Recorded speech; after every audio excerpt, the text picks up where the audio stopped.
Bismillah. Assalamualaikum warahmatullahi wabarakatuh.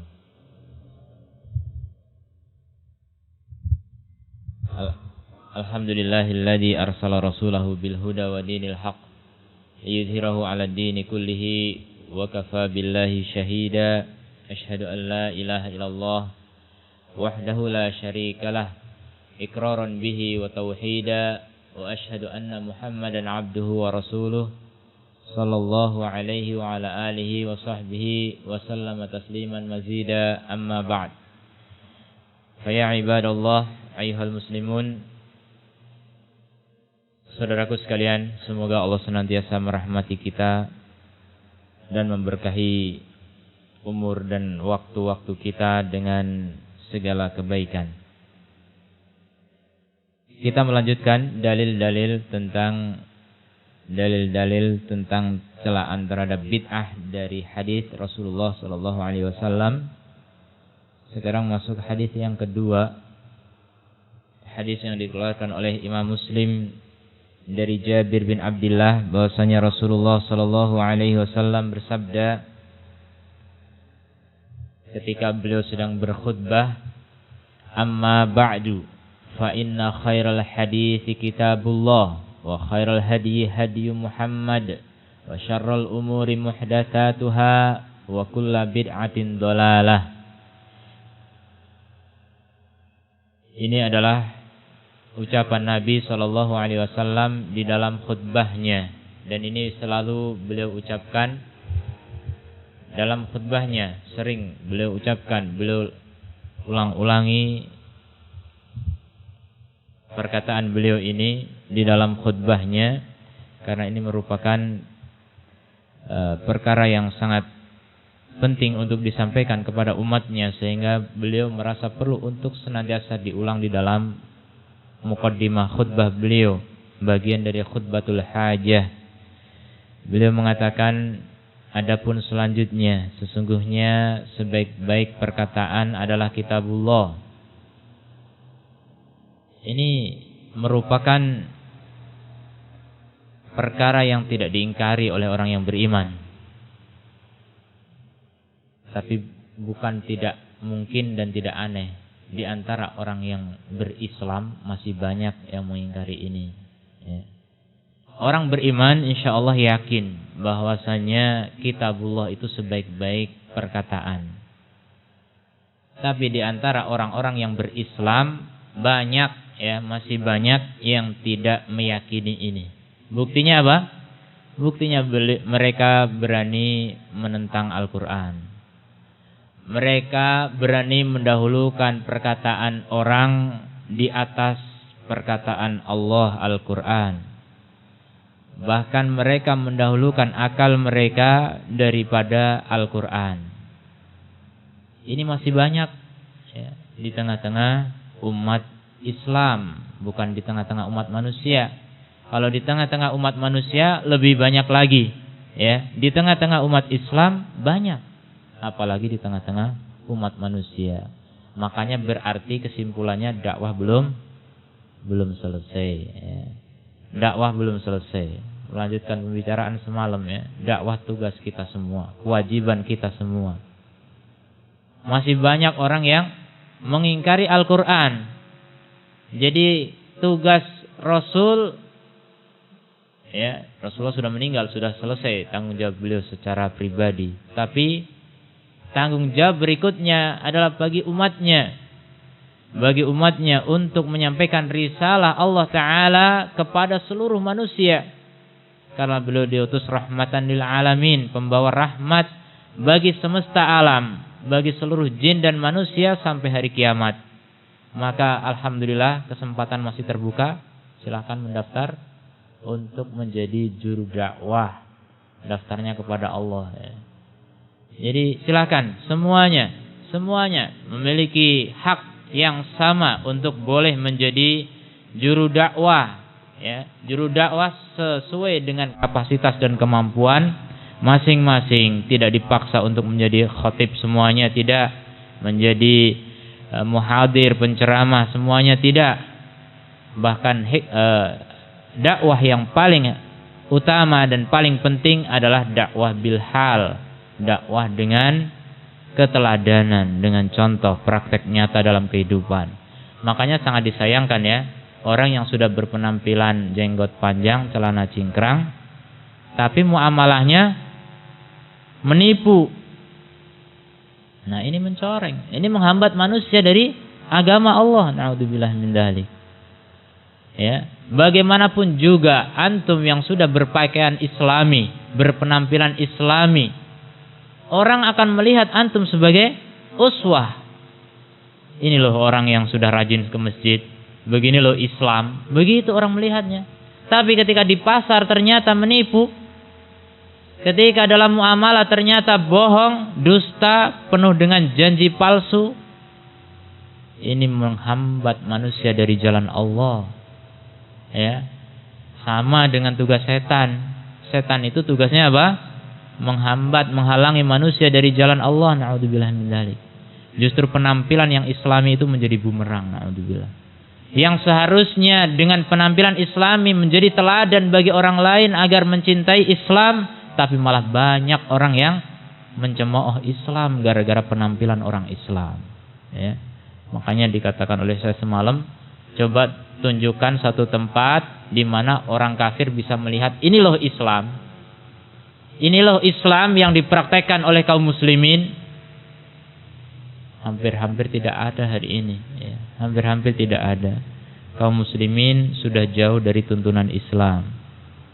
Makanya dakwah dengan penampilan itu sangat penting. Kalau kita tidak menjadi da'i ilallah dengan penampilan kita, otomatis akan menjadi penghalang dari jalan Allah ketika kita berpenampilan tidak islami. Ketika kita sudah sebagai muslim, penampilan dohir sudah Islam, tapi ternyata akhlak kita belum Islam. Itulah yang menghalangi manusia dari jalan Allah Ta'ala. Wa khairal hadi hadi Muhammad sallallahu alaihi wasallam. Kemudian poin kedua dari perkataan Rasulullah sallallahu alaihi wasallam yang sangat penting. Kemudian apa? Sebaik-baik petunjuk adalah petunjuk Muhammad sallallahu alaihi wasallam. Ini perkara yang lumrah biasa. Artinya bagi orang yang beriman yakin, wajar ya. Sering diulang perkataan ini sehingga menjadi teori yang menancap di kepala sudah, membekas, mendarah daging. Tapi prakteknya belum tentu. Perinciannya, tafsilnya ketika kita berhadapan dengan satu persatu dari hadis Rasulullah sallallahu alaihi wasallam, petunjuk Rasulullah sallallahu alaihi wasallam, maka kita dapati masih ada orang yang menentang, masih ada orang yang meremehkan dan melecehkan sunnah Rasulullah sallallahu alaihi wasallam. Buktinya apa? Masih banyak bid'ah. Ini tandanya kalau mereka belum menjadikan petunjuk Nabi sebagai sebaik-baik petunjuk. Kalau orang sudah mempraktekkan wa khairul hadi hadi Muhammad sallallahu alaihi wasallam, otomatis tidak ada bid'ah. Otomatis. Ketika bid'ah masih merajalela, masih banyak di tengah-tengah kaum muslimin, menunjukkan mereka belum mempraktekkan wa khairul hadi hadi Muhammadin sallallahu alaihi wasallam. Jadi tugas masih panjang, tugas masih banyak. Semua antum memikul tanggung jawab ini. Ketika masih banyak saudara kita yang belum menghargai hadis Rasulullah sallallahu alaihi wasallam, ya, tidak sebagaimana para sahabat Rasul, ya. Kenapa? Karena mereka mengagungkan Allah Ta'ala yang mengirim risalah ini, dan mereka memahami hukum Allah Ta'ala. Wa syarrul umuri muhdatsatuha. Poin yang ketiga, seburuk-buruk perkara adalah perkara yang baru yang diada-adakan di dalam agama. Dikatakan oleh Nabi sallallahu alaihi wasallam syarrun. Syarrun itu asalnya dari kata asyar, yang paling buruk. Ini isim tafdil yang menunjukkan paling yang paling buruk. Ya, seburuk-buruk perkara adalah perkara yang baru di dalam agama. Ini tahdzir terhadap bid'ah, celaan terhadap bid'ah. ancaman terhadap orang yang melaksanakan bid'ah. Wa kullu bid'atin dhalalah, kemudian beliau simpulkan setiap bid'ah adalah sesat. Ya, setiap bid'ah adalah sesat. Apa itu bid'ah? Bid'ah itu ya setiap perkara yang baru, seperti yang disebutkan oleh beliau sallallahu alaihi wasallam di kalimat yang sebelumnya.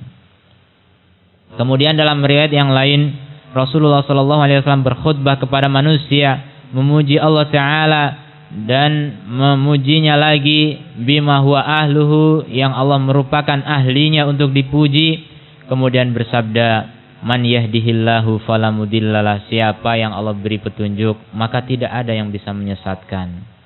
Wa man yudlilillahu fala hadiyalah, dan siapa yang Allah sesatkan maka tidak ada yang bisa memberinya petunjuk. Wa khairal hadisi kitabullah, sebaik-baik ucapan adalah kitabullah. Wa khairal hadi hadi Muhammadin sallallahu alaihi wasallam, dan sebaik-baik petunjuk adalah petunjuk Muhammad. Wa syarrul umuri muhdatsatuha, dan seburuk-buruk perkara adalah yang baru yang diada-adakan. Wa kullu muhdatsatin bid'ah, dan setiap yang baru adalah bid'ah. Dan kembali ke riwayat sebelumnya, dan setiap bid'ah adalah dhalalah, setiap bid'ah adalah kesesatan. Dan dalam riwayat yang lain ditambah lagi, wa kullu dhalalatin finnar, setiap yang sesat itu di neraka. Setiap yang sesat itu di neraka. Inilah yang kita yakini, ya. Makanya banyak juga orang yang masih menuduh orang-orang yang berpegang teguh dengan sunnah Rasul, tuh orang suka membid'ah-bid'ahkan. Dikit-dikit kullu bid'atin dhalalah, nanti kullu dhalalatin finnar, tuh berarti memvonis kita masuk neraka, kata mereka. Ini coba perhatikan, sebenarnya bukan masalah vonis atau bukan vonis, sekedar membacakan hadis, apa salahnya, ya. Coba renungkan baik-baik, kita bukan sedang menvonis, tapi sedang menasehati. Kalau Nabi itu dulu pernah mengatakan begini, bahkan diulang-ulang oleh beliau, setiap bid'ah itu kesesatan, dan setiap kesesatan itu masuk ke neraka, ya. Maka selamatkan diri kita dari neraka dengan cara menyelamatkan diri dari bid'ah, dari kesesatan. Yang ketiga, wa fi sahih min hadits Abi Hurairah, di dalam sahih Muslim dari hadis Abi Hurairah radhiyallahu anhu, Rasulullah sallallahu alaihi wasallam bersabda, man da'a ilal huda kana lahu minal ajri misla ujuri man yattabi'uhu la yanqusu dzalika min ujurihim syai'an. Insyaallah ini motivasi yang sangat luar biasa buat antum sekalian. Barang siapa yang mengajak kepada petunjuk, yang menyeru kepada petunjuk Nabi maksudnya, kana lahu minal ajr, maka baginya dari pahala misla ujuri man yattabi'uhu, semisal, sama dengan pahala orang-orang yang mengikutinya. La yanqusu dzalika, akan tetapi tidaklah mengurangi min ujurihim syai'a, dari pahala mereka sedikit pun. Coba, ini yang disebut dengan MLM. Ya, MLM dalilnya pakai ini kali ya. Yang mereka, walaupun istilahnya bukan MLM dalam masalah perdagangan ini, dalam masalah huda, petunjuk, dalam masalah pahala. Ya, mereka orang-orang kafir bikin MLM, orang Yahudi bikin itu. Dan dalam Islam orang yang beriman lebih mendahulukan dalil Rasulullah sallallahu alaihi wasallam. MLM dalam Islam itu adalah MLM pahala. Sekali saja kita mengajak orang untuk mengikuti huda, petunjuk Rasul sallallahu alaihi wasallam. Petunjuk Rasul banyak, ribuan. Satu saja. Maka kalau ada satu orang mengikuti, melaksanakan apa yang kita sampaikan, kita tunjukkan, maka pahala orang yang melaksanakan itu mengalir kepada kita. satu orang. Tanpa mengurangi pahala dia. Kalau dia melakukannya mendapatkan pahala 1 juta misalnya. Ya, 1 juta rupiah. Ya, antum kalau mau tahu pahala di akhirat itu lebih dari 1 juta rupiah ya. Sering kita dengar hasanah, satu kebaikan. Seakan-akan cuma satu, nggak sampai 1 juta. Jangan salah, kebaikan walaupun hasanah di akhirat itu bisa lebih baik daripada dunia seisinya. Kita nggak bisa membayangkan akhirat bagaimana. Ya. Jadi jangan meremehkan pahala. Satu kebaikan akhirat, bukan kebaikan dunia. Ya, dunia ini hina sekali di sisi Allah Taala. Nggak pernah dunia ini disebut sebagai kebaikan. Dunia ini hina, dunia ini rendah. Makanya nggak cocok dibandingkan dengan kebaikan di akhirat. Ya, nggak ada kebaikannya dunia ini. Dunia ini terlaknat bahkan. Terlaknat itu artinya apa? Dijauhkan dari rahmat. Nggak ada kasih sayang Allah di sini. Kecuali beberapa perkara yang dikecualikan saja. Ya. 4 perkara yang dikecualikan. Maka kebaikan di dunia ini hanyalah pada 4 perkara itu. Yang lainnya terlaknat. Ya, kalau kita sering berdoa, Rabbana atina fid dunya hasanah. Ya Allah, berikan kepada kami di dunia hasanah. Masih ada berarti hasanah di dunia. Tapi apa itu? Apa yang dimaksud dengan hasanah di dunia? Apa menurut antum? Apa sepengetahuan antum hasanah di dunia? Ada yang tahu? Apa? Apa ya jamaah? Ini saya bertanya ini. Apa? Kebahagiaan. Ada yang lain? Amal soleh. Ada yang lain? Kebaikan. Iya, itu artinya hasanah itu kebaikan. Apa maksudnya kita minta Rabbana atina fid dunya hasanah wa fil akhirati hasanah wa qina adzabannar, doa sapu jagat ya. Petunjuk, ketenangan. Yang dikatakan oleh Ibnul Qayyim, antum belum pernah dengar. Apa itu hasanah? Makanya kalau nggak tahu, berarti antum selama ini berdoa nggak tahu minta apa itu sebenarnya. Minta hasanah apa ini? Hasanah itu duit atau apa gitu? Betul memang ya, hasanah nggak menafikan. Seluruh kebaikan yang bermanfaat bagi kita itu hasanah memang. Tapi apa yang dimaksud sebenarnya dari hasanah seperti yang ditafsirkan oleh para ulama?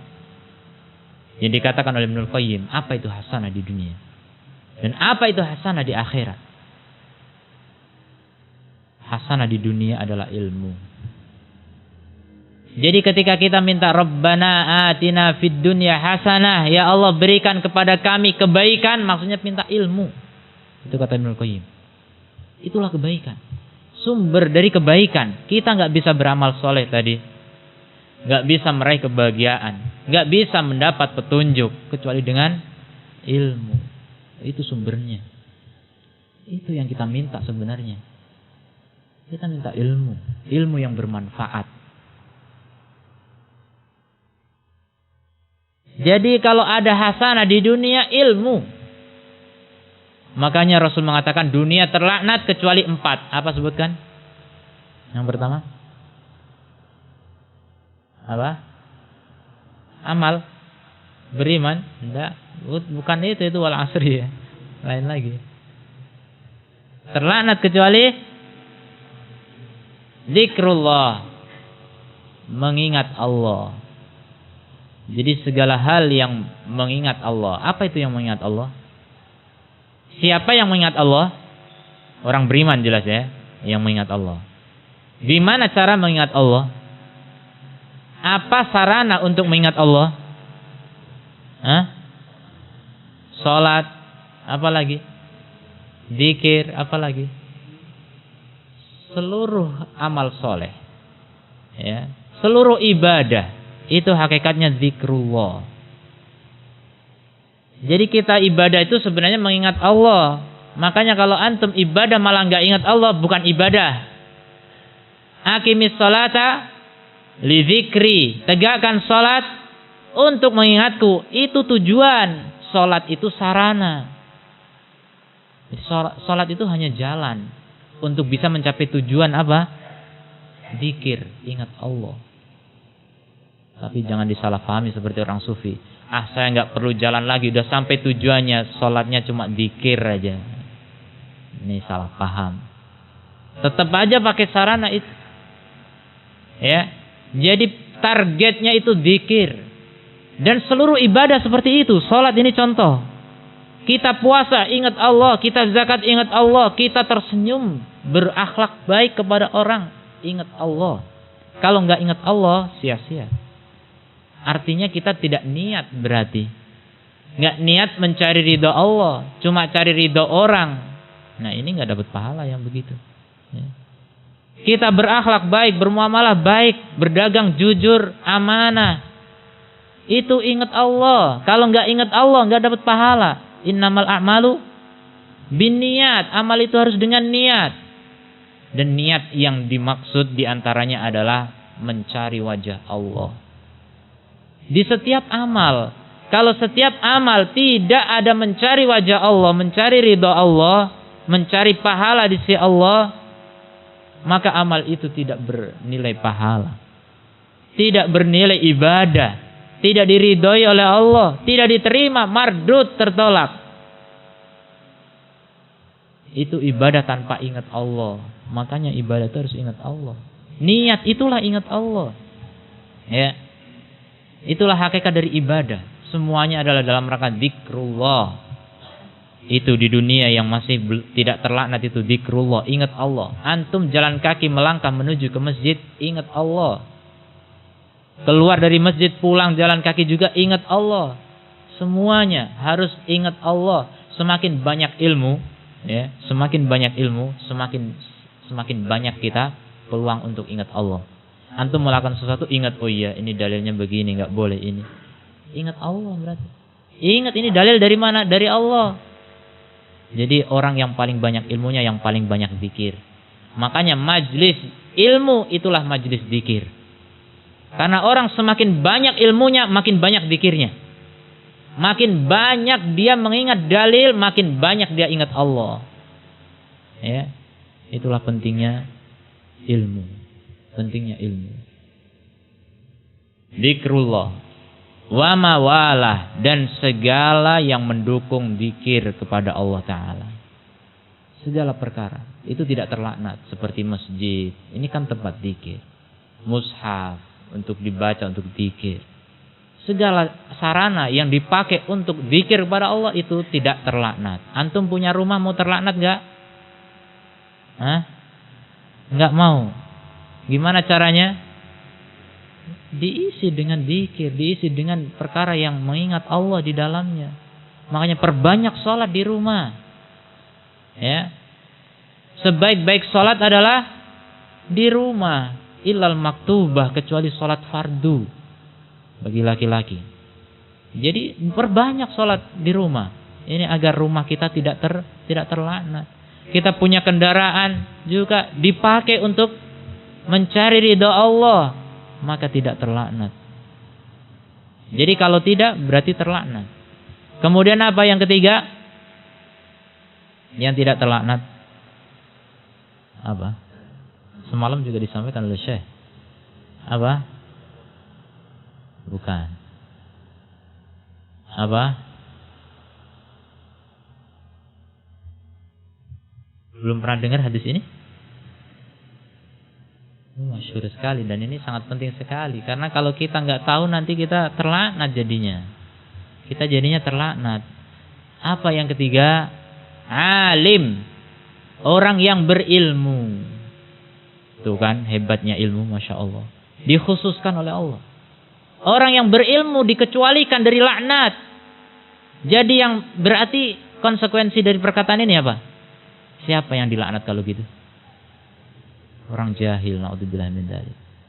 Kebodohan itu mendekatkan kepada laknat. Ilmu itu mendekatkan kepada rahmat.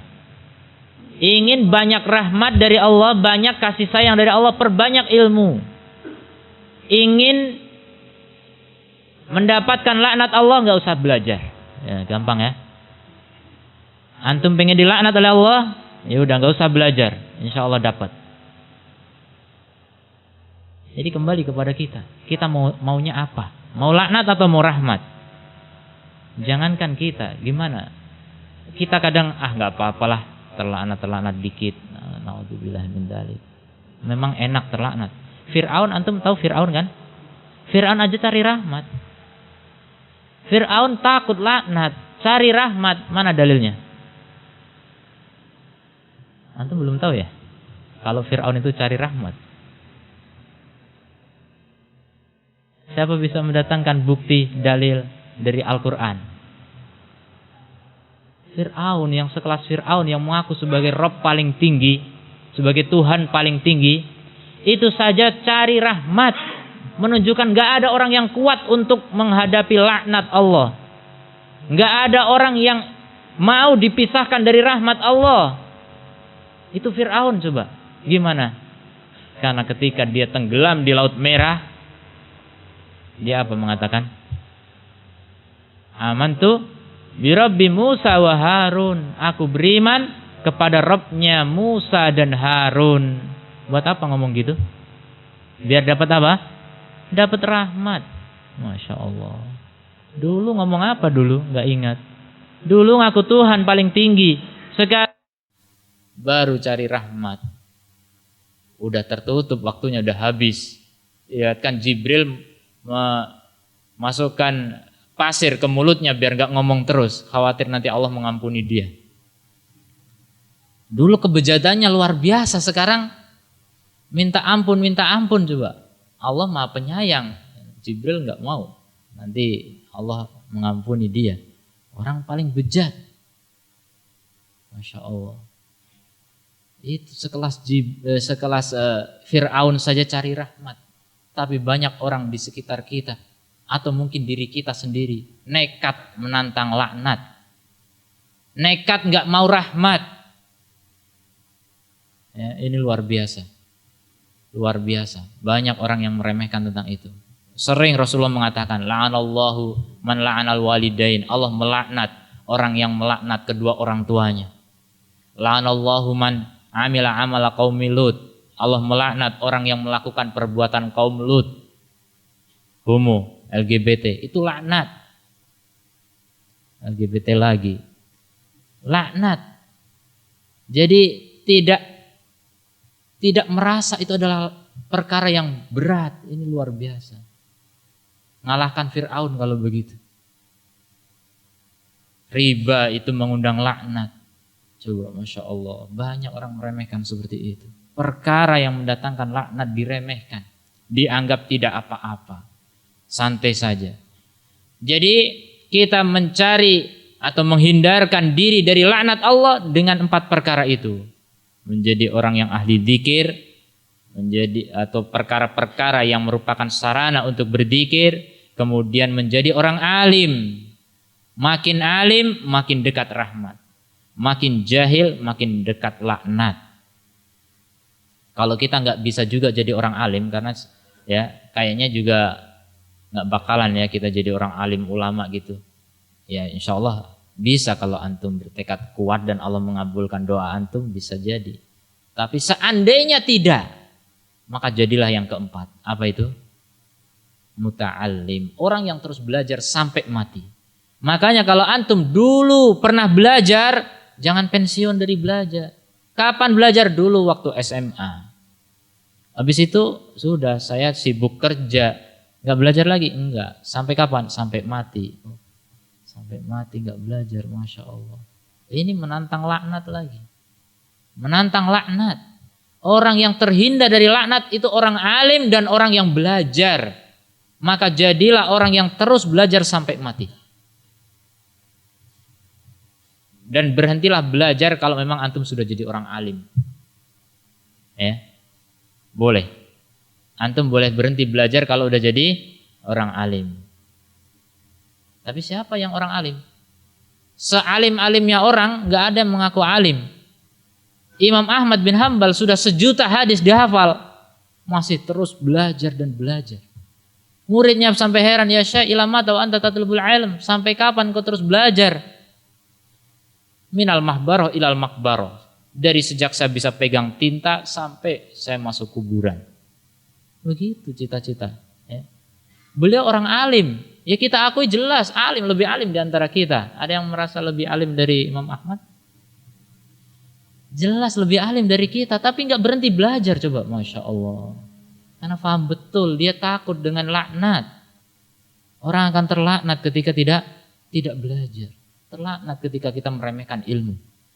Terlaknat ketika kita meremehkan ilmu. Na'udzubillah min dzalik. Coba kejar rahmat itu. Jangan menyia-nyiakan waktu dan kesempatan. Umur belum tentu masih panjang, belum tentu. Coba, biar kita bisa mati dalam keadaan mendapatkan rahmat Allah, matilah dalam keadaan terus menuntut ilmu. Terus menjadi muta'allim, orang yang ta'allum, orang yang belajar. Sampai antum menjadi alim bolehlah pensiun, tapi enggak ada orang mengatakan saya sudah alim, enggak ada.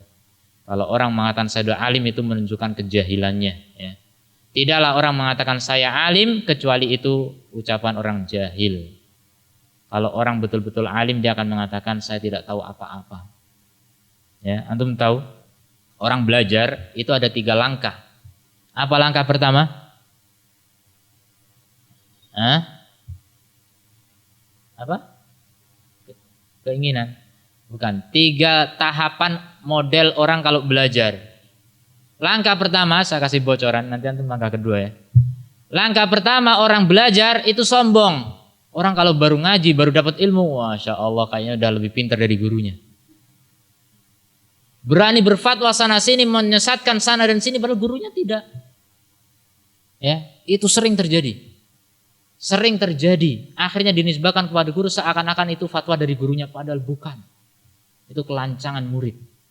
Banyak terjadi. Maka sebagai murid yang baru belajar, coba tahan mulut. Kalau guru nggak berfatwa, jangan menfatwakan. Belum tahu apa-apa. Sabar. Belum makomnya. Jangan berani menvonis sana, menvonis sini dan seterusnya. Ini kelancangan mulut ini menunjukkan kejahilan memang. Baru langkah pertama, baru tahu masalahnya. Orang kalau baru tahu itu sombongnya keluar. Tapi kalau orang sudah melewati langkah pertama, dia akan masuk langkah yang kedua. Apa itu? Tawadu, rendah hati. Itu berarti udah lebih pintar daripada yang pertama. Orang kalau tambah ilmu, makin pintar, makin berilmu, makin merunduk, makin tunduk, makin tawadu, rendah hati. Itu kan pepatah kita kan? Apa itu pepatahnya? Padi makin berisi makin menjadi, makin merunduk. Makin merunduk coba.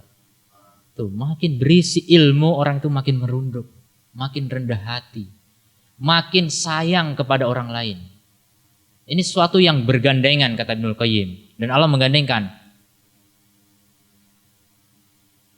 Wasi'at kulla syai'in rahmatan wa ilman. Allah itu meliputi segala sesuatu dengan rahmat dan ilmu.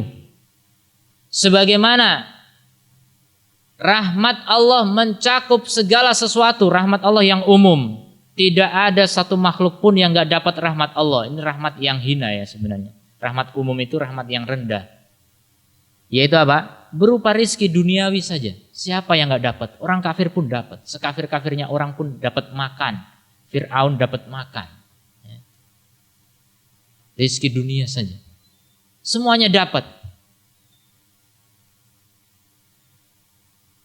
Jadi semuanya dapat rizki dari Allah Ta'ala.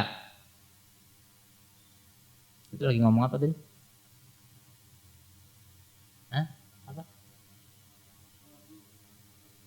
Harta? Harapan untuk tahapan, oh ya. Tawadu. Bentar, saya mau ngomong apa dulu jadi hilang. Jadi orang yang tawadu itu dia akan merasa bahwasanya tambahan ilmu itu justru semakin merendahkan hatinya. Oh ya. Jadi dalam ayat itu Allah mengatakan bahwasanya Allah melingkupi segala sesuatu dengan rahmatnya, demikian juga dengan ilmunya. Ilmu Allah mencakup segala sesuatu, gak ada yang tersembunyi. Semua bersitan hati antum, Allah tahu dalam satu waktu. Ya, sekian makhluk, sekian banyaknya makhluk. Allah tahu semuanya. Itulah luasnya ilmu Allah. Maka keluasan Allah ilmu Allah di sini dikaitkan dengan keluasan rahmat Allah. Itu sesuatu yang bergandengan. Ibnul Qayyim mengambil faedah dari ayat ini, beliau mengatakan apa? Maka demikianlah orang alim. Semakin tambah ilmu, semakin tambah rahmat, kasih sayang. Jadi kalau orang tambah ilmu, ngaku makin pinter, makin banyak hafalan, tapi makin keras kepala, makin kasar kepada orang lain, ya, makin tidak ada sopan santunnya kepada orang lain, makin bersikap sewenang-wenang kepada orang lain, itu bukti kalau ilmunya belum banyak, belum luas. Orang yang luas ilmunya, luas kasih sayangnya, kata Ibnul Qayyim. Itu sesuatu yang konsekuensi, merupakan sesuatu yang berkaitan, tidak bisa dipisahkan. Kalau orang berilmu pasti memiliki kasih sayang yang luas. Ilmunya luas, kasih sayangnya luas. Kalau kasih sayangnya sempit, berarti ilmunya pun sempit, walaupun hafalannya banyak. Ya, karena ilmu di sini bukan cuma banyaknya hafalan. Kata para ulama, al-ilmu laisa bikathratir riwayah. Ilmu itu bukan banyaknya riwayat, bukan banyaknya hafalan. Walakinnal ilma, akan tetapi ilmu apa itu? Khosyah, rasa takut kepada Allah. Itu yang dimaksud dengan ilmu, yang akan menjadikan manusia yang memiliki kasih sayang kepada orang lain. Ahlu sunnah paling berilmu, paling mengilmui al-haq dibandingkan ahlu bid'ah. Makanya ahlu sunnah paling sayang kepada makhluk. A'lamun nasi bil haq wa arhamun nasi bil khalq, itu ahlu sunnah. Orang yang paling mengetahui al-haq dan paling sayang kepada makhluk, itulah ahlu sunnah. Buktinya apa? Ahlu sunnah itu enggak gampang mengkafirkan. Ahlu sunnah enggak gampang mentafsik, mentabdi', ya, menuduh orang sembarangan, tidak. Ahlu sunnah itu lebih suka untuk apa? Menyelamatkan orang dari kesesatan. Itu ahlu sunnah. Karena kasih sayang mereka. Mereka lebih sayang kepada orang lain daripada dirinya sendiri kemungkinan. Ini yang tingkat paling tinggi. Minimal dia akan menyayangi orang lain sebagaimana menyayangi dirinya sendiri. Ini yang dikatakan Rasul apa? La yu'minu ahadukum hatta yuhibba li akhihi ma yuhibbu li nafsihi. Tidak beriman salah seorang dari kalian sampai mencintai untuk saudaranya sebagaimana dia mencintai untuk dirinya. Inilah orang yang berilmu, maka akan besar kasih sayangnya. Itulah tawadu, ya, itulah rendah hati. Orang makin berilmu, makin rendah hati, makin sayang kepada orang lain. Kemudian apa? Langkah ketiga. Orang makin berilmu lagi. Kan dia walaupun udah sampai tingkatan tawadu, masih belajar karena sampai mati belajar. Apa tingkatan berikutnya orang kalau belajar berilmu, tambah ilmu, jadinya apa? Hah? Apa? Takut apa? Iya. Dia akan merasa bahwa dirinya nggak tahu apa-apa. Itu orang kalau udah pinter banget itu ngaku bodoh, ya. Orang kalau udah pinter banget, betul-betul meyakini dirinya itu nggak tahu apa-apa. Makin tambah ilmu makin begitu. Ya. Dulu saya ingat sekali waktu kecil, bapak saya di usia udah lumayan berumur gitu, di atas 30-an. Baru mengenyam kuliah. Ya. Kuliah udah di usia tua gitu. Kemudian apa kesimpulannya? Ternyata begitu dibaca buku, ternyata saya itu nggak tahu apa-apa. Dulu saya masih kecil, tapi masih terngiang itu perkataan itu ketika mendapati perkataan ulama seperti itu, memang betul. Ya, itu pun ilmunya belum seberapa sebenarnya. Ya, dulu sebelum kuliah, sebelum belajar lagi, sudah merasa paling pintar di kampung. Sudah jadi kiai di kampung. Sehingga udah merasa paling pintar. Sudah disanjung-sanjung orang, ini yang membuat orang terlena. Ini bahayanya sanjungan. Bahayanya pujian. Kenapa orang yang sering dipuji itu akhirnya terlena? Akhirnya susah untuk menerima al-haq, akhirnya sombong. Itu resiko dari dipuji. Naudzubillah min dzalik. Makanya jangan suka memuji kiai, jangan suka memuji ustadz. Ya. Nanti ustadz tinggi hati, akhirnya sombong, akhirnya nggak belajar, udah merasa paling pintar. Ini sombong, masih tahapan pertama jadinya kalau sombong. Jadi itu tahapan paling rendah orang sombong itu. Walaupun ilmunya paling banyak, mungkin hafalannya paling banyak, tapi kalau masih sombong itu masih rendah ilmunya. Kalau masih sombong itu masih rendah ilmunya. Justru yang paling tinggi yang merasa tidak tahu apa-apa, merasa paling bodoh. Ya, seperti ucapan seorang alim, saya lupa namanya. Dia mengatakan, seandainya, jadi ketika duduk-duduk di masjid begini, seandainya di pintu masjid ada yang mengatakan, yang paling bodoh keluar, pasti saya yang paling cepat keluar. Ini seorang alim perkataannya begitu. Yang paling bodoh keluar, saya paling cepat keluar. Itu perasaan orang yang berilmu seperti itu. Orang yang berilmu itu merasa, ternyata ilmu itu masih luas sekali. Antum mendalami ilmu fikih sampai mentok dan nggak akan mentok, ya, nggak akan mentok. Masih ada yang antum belum tahu dan masih banyak. Itu baru fikihnya, antum pasti akan kesimpulannya apa? Wih, baru fikih aja begini, berarti saya nggak tahu apa-apa. Saya belum belajar akidah, saya belum belajar mustalah, saya belum belajar usul fiqh, saya belum belajar masih banyak sekali ilmu.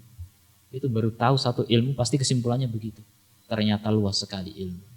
Makanya orang yang sudah sampai tingkatan doktor, ya, itu bisa meraih gelar doktor karena apa? Hanya menulis satu cabang bagian dari cabang ilmu. Coba bayangkan.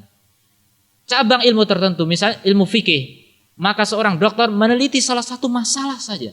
Diteliti sampai tuntas satu masalah. Mencapai gelar doktor. Jangan diri kalau dokter itu sudah semua ilmu dikuasai, tidak. Ya. Satu cabang. Satu masalah dalam cabang ilmu. Coba betapa luasnya ilmu. Betapa luasnya ilmu. Yang kalau kita tidak mau belajar, kita akan tetap sombong. Mau belajar. Karena kita baru tahapan pertama rata-rata. Rata-rata kita masih tahapan pertama. Kecuali terus belajar dan belajar, itu mungkin akan masuk level yang kedua. Ya, level yang kedua berarti tawadu. Alhamdulillah kalau antum belum hafal apa-apa tapi sudah tawadu, ini luar biasanya. Sudah level kedua. Ya. Iya, lebih bagus begitu. Itu berarti mengamalkan ilmunya.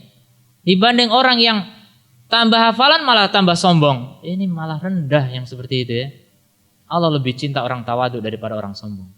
Kenapa? Orang sombong itu tempatnya di mana? Di neraka. Walaupun hafalannya banyak, walaupun banyak ilmu. Kenapa? Ilmunya justru membuat dia sombong, berarti tidak bermanfaat. La yadkhulul jannah man kana fi qalbi mithqala dzarratin min kibrin. Tidak masuk surga kata Rasul. Orang yang di hatinya ada sebesar darah dari kesombongan. Enggak masuk surga, ancaman yang berat. Tapi enggak ada hadis yang mengatakan enggak masuk surga yang di dalam hatinya ada sekecil darah dari kebodohan. Ada hadis begitu? Enggak. Jangankan sekecil darah, kebodohan kita sebesar apa? Banyak kita, kebodohan kita itu banyak sekali. Kita nggak tahu apa-apa itu banyak sekali. Dari cabang-cabang ilmu agama ini banyak yang belum kita ketahui, masih banyak sekali. Fikih saja belum kita kuasai. Belum akidah, belum yang lain, belum tafsir, belum hadis. Banyak sekali kita nggak tahu. Tapi apakah ada dalil yang menunjukkan kalau nggak tahu berarti masuk neraka? Alhamdulillah tidak ada. Alhamdulillah tidak ada. Tapi orang sombong itu diancam dengan neraka.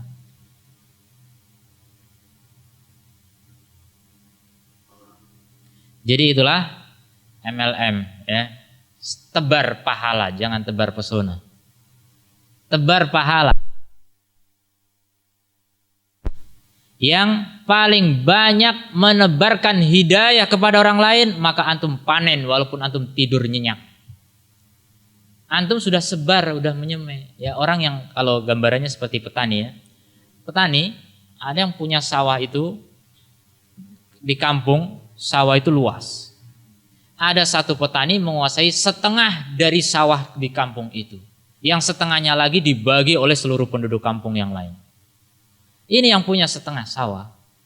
Dia sudah menyemai bibit, habis itu tidur. Yang petani yang lain buruh, ya, merawat sawah dia. Kerja di tempat dia. Coba nanti di akhir panen, siapa paling banyak hasilnya? yang punya banyak sawah garapan lebih besar. Itulah gambaran dari pahala. Ya, perluas ladang antum. Ladang pahala antum perluas. Antum dapat satu orang mendapatkan hidayah ilmu dari sebab antum. Antum membuka lahan baru. Setiap kali dia beramal soleh, mengalir semua pahalanya kepada antum. Masya Allah. Ini ladang amal yang luar biasa. Ya, makanya jadilah orang yang membuka pintu-pintu kebaikan dan penutup pintu-pintu keburukan. Itulah orang yang paling mulia. Itulah orang yang paling berhasil dalam meraih pahala sebesar-besarnya. Tebar pahala di mana-mana. Antum menemui peluang untuk menebar pahala, sebarkan pahala itu. Memiliki ilmu tentang cara wudhu, cara sholat, tentang keimanan, tentang tauhid, sampaikan kepada orang. Maka setiap dia beramal soleh, karena sebab hidayah yang kita sampaikan, semua pahala itu mengalir kepada kita. Ya, begitu seterusnya. Itu kalau satu orang, bagaimana 2 orang, 20 orang, 200 orang, 2000 orang, 2 juta orang yang mendapatkan petunjuk dari kita. Itu baru 1 generasi. Bagaimana 2 generasi, 3 generasi, terus menerus. Ilmu yang bermanfaat itu tidak terputus pahalanya. Ya. Maka motivasi yang sangat luar biasa hadis ini. Sering kita baca, tapi masih banyak di antara kita yang belum semangat untuk mengamalkannya. Yang kedua sebaliknya, barang siapa yang menunjukkan kepada kesesatan, maka baginya dosa orang-orang yang mengikutinya tanpa mengurangi dosa mereka sedikit pun. Na'udzubillah min dzalik. Jadi kalau orang mencontohkan keburukan, orang memberi petunjuk kepada kesesatan, maka walaupun dia tidur nyenyak, maka dosa itu akan mengalir. Walaupun sudah dikubur, dosanya masih mengalir selama dosa itu tidak dimusnahkan oleh Allah Ta'ala. Selama orang-orang yang mengikuti petunjuk dosa itu masih mengamalkan apa yang ditunjukkan oleh orang yang telah mati itu, terus mengalir. Makanya na'udzubillah min dzalik, untuk menjadi orang yang membuka pintu keburukan dan menutup pintu kebaikan. Ada pertanyaan? Alhamdulillah tidak ada. Ya, persiapan mudah-mudahan kita bisa menghadiri daurah lagi. Ya, semoga Allah memberikan kepada kita hidayah, petunjuk agar kita menjadi orang yang semakin berilmu dan bertakwa. Allahumma amin. Subhanakallahumma bihamdika asyhadu an la ilaha illa anta astaghfiruka wa atubu ilaik. Assalamualaikum warahmatullahi wabarakatuh.